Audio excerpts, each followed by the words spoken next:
যে হিজড়া বিজিবি সীমান্তে কোনো বালু ফেলাইতে পারে না, সেই হিজড়া বিজিবি আসছে আমাদের এই আন্দোলনে বাধা দেওয়ার জন্য। আর পুলিশ লীগ আমাদের উপরে এই যে সাউন্ড গ্রেনেড মারতেছে, এর বিচার ছাত্র সমাজ নেবে। প্রতি ফুটা রক্তার বদলা নেওয়া হবে। এই যে বিজিবি সীমান্তে কোনো চুলো ছিঁড়তে পারে না, এই যে এখন এরা আমাদেরকে বাধা দেওয়ার জন্য আসছে। এই যে চেহারা দেখেন বিজিবির, এরা সীমান্তে বালু ফেলাইতে পারে না, আমাদেরকে আসছে এখন বাধা দিতে, আমাদেরকে বাধা দেওয়ার জন্য আসছে।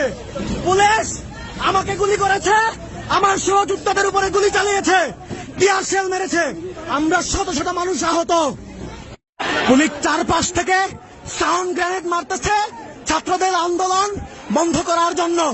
এই ভুয়া হিজড়া বিজিবি, যেই বিজিবি কখনোই সীমান্তে কোনো কিছু করতে পারে নাই, সেই বিজিবি এখন হচ্ছে যে আমাদের বিরুদ্ধে হচ্ছে এই যে বোমা মারতেছে, এই যে বোমা মারতেছে বিজিবি, এই যে বোমা মারছে, পুলিশ বোমা মারছে, হ্যাঁ পুলিশ বোমা মারছে, পুলিশ বোমা মারছে, পুলিশ বোমা মারছে, হ্যাঁ পুলিশ বোমা মারছে, পুলিশ বোমা মারছে, পুলিশ বোমা মারছে।